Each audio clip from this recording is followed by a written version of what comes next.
హనుమంతుడు ఒళ్ళంతా సింధూరం పూసుకోవడం వెనుక ఉన్న కథేమిటో మీకు తెలుసా?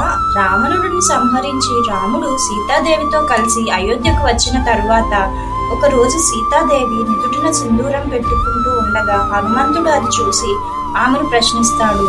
హనుమ, ఇది కేవలం రంగు మాత్రమే కాదు, ఇది సింధూరం అని సీతాదేవి చెబుతుంది. ఆడవారు నుదుటిన సింధూరం పెట్టుకోవడం వలన వారి భర్త ఆయుష్ పెరుగుతుందని, వారి ఆరోగ్యం బాగుంటుందని సీతాదేవి వివరిస్తుంది. తాను సింధూరం పెట్టుకోవడం వలన రాముడి ఆయుష్ పెరిగి దీర్ఘాయుష్కుడవుతాడు అని చెబుతుంది. ఈ మాటలు విన్న హనుమంతుడు ఆశ్చర్యపోయి ఆలోచనలో పడతాడు.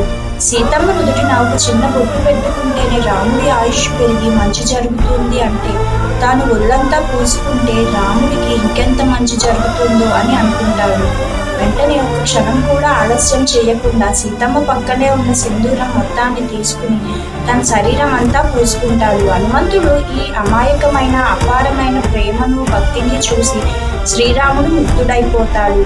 రాముడు నవ్వుతూ, ఎందుకు హనుమ ఇలా చేశావు అని అడగ్గా, నీకోసమే స్వామి ఇలా చేశాను అని చెప్తాడు.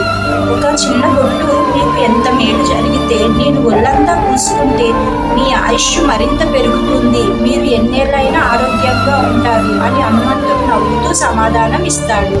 అప్పుడు రాముడు ఈ ప్రేమను చూసి హనుమంతుడికి ప్రీతితో కౌగిలించుకుంటాడు. అందుకే ఇప్పటికీ హనుమంతుడి విగ్రహాన్ని సింధూరంతో నిండిన రూపంలో పూజించడం జరుగుతుంది.